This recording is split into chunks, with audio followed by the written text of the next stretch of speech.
This is just a break in the book. This is for January 24th, 2020 at about 6:32 a.m. This is about coronaviruses and their outbreak and what we need to fight it. Identification of damaging units of RNA, protease reduction at site of entry, something to absorb the hydrolysis, or at the very least move it away from the affected areas. You'll need both. The 5-sided methylated CH3 chain can be blocked by using flash photolysis to destroy the hydrogen that cuts into the amino acid/peptide, breaking the chain so that the methylated cap binds to itself, leaving only C remainder bonds open for setup to the next step. And then couldn't we intercept the triple adenine-based messenger RNA with uracil or even guanine if it doesn't have to be terribly strong, if they can make it through, and then flash them as well if it's even needed at that point to become inert. At that point, the damaging RNA is connectionless just within the cell. So then what we could do is build a chain of uracil, since they're hydrogen, and excite them with an extra electron and add them if that's even needed. Because I believe they're an acceptor and a receptor at that point, so they may bond automatically to the other side without needing to be excited at all, but I'm just covering my bases. And add them to the end of the adenine, seeing as you need 6 hydrogen.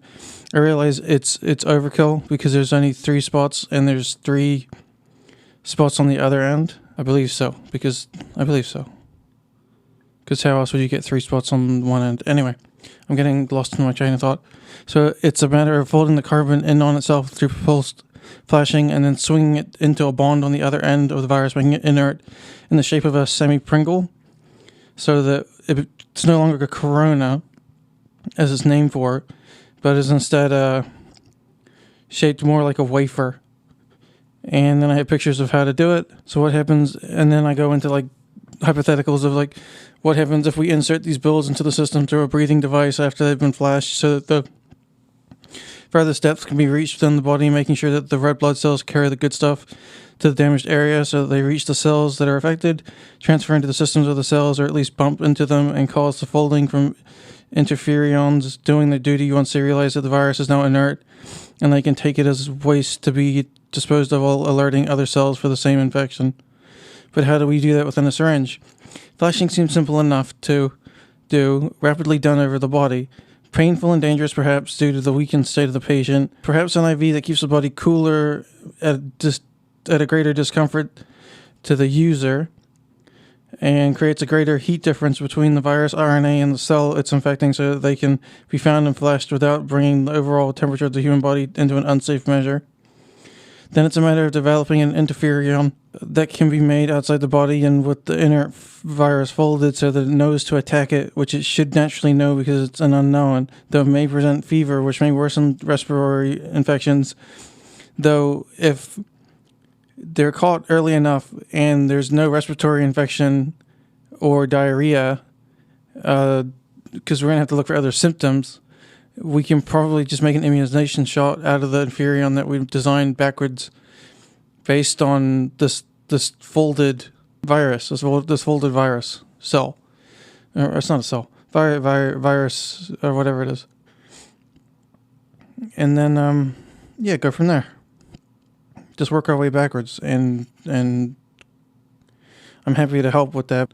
How to make an interferon out of basic knowledge, because I think there's something like 20 or so that have been made for hepatitis C and herpes and other things, and I think they can be made in the lab. So I'm pretty sure once we have a dead inert cell, we can build a ring around it that'll encapsulate it, because it becomes uncovered when it's in the cell.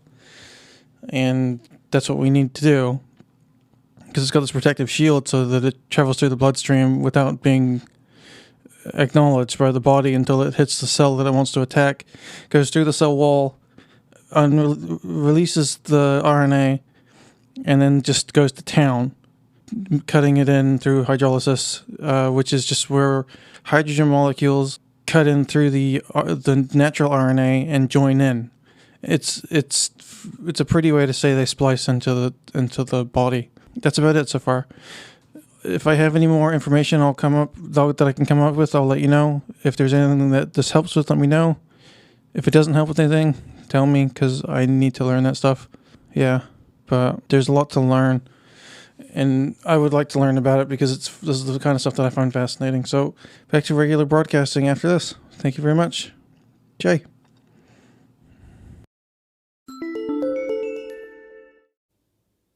So I just signed up for Anchor's funding platform for the podcasters. It seems like a better deal than Patreon at the moment.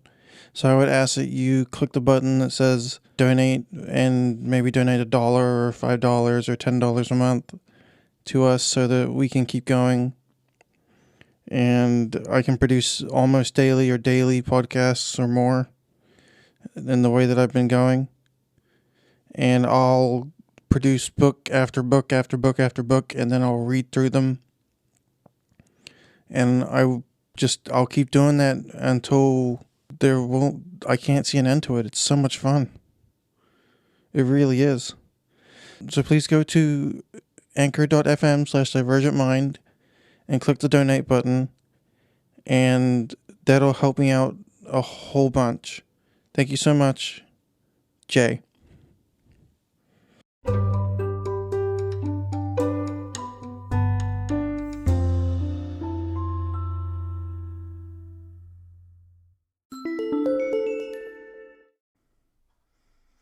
Okay, well, I'm taking a break, so I might as well do some ads. This is my first one, so bear with me. So, if you haven't heard about Anchor, it's the easiest way to make a podcast. Let me explain. It's free. There's creation tools that allow you to record and edit your podcast right from your phone or computer. Anchor will distribute your podcast for you so it can be heard on Spotify, Apple Podcasts, and many more. You can make money from your podcast with no minimum listenership. That's pretty cool. It's everything you need to make a podcast in one place. And all you have to do is download the free Anchor app or go to anchor.fm to get started. Please visit anchor.fm/divergentmind to leave a message so that I may get back to you. Thank you. Have a nice day. Hi everybody. So I've made a new store called animalquest.shop, and I made my first shirt, Barkland Reading, at the Amberstone's house, and I would ask that you go and buy those there. I'll make a few bucks each time you buy something from there, and I have men, women's, baby clothing, and buttons, as well as other accessories, including dog bandanas, which I think are pretty cool, and I'll be adding more merch every week or two for that store as the stories progress and the sequels are written and read. I'll do the same for Divergent Mind. The link again is animalquest.shop. The link for Divergent Mind will be divergentmind.shop as well. Thank you so much, Jay.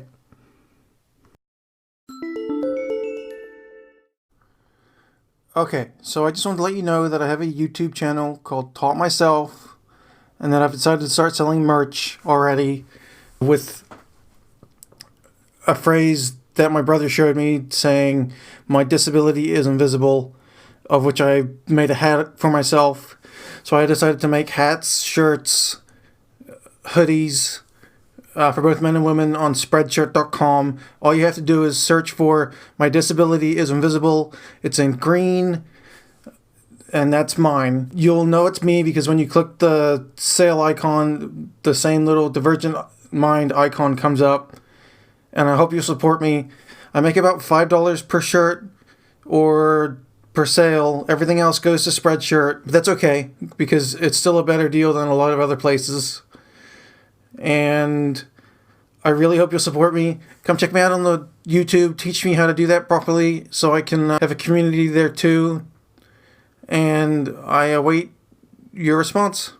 Have a lovely day. Jay.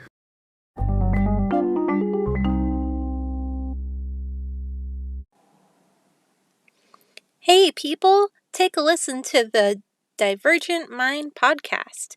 You get both insight into living with a serious mental illness and get to listen to a lovely tale about a journey cute little animals need to take. Don't miss out And remember, divergent minds don't need to think alike.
Please go to ratethispodcast.com/divergentmind and tell me what you think.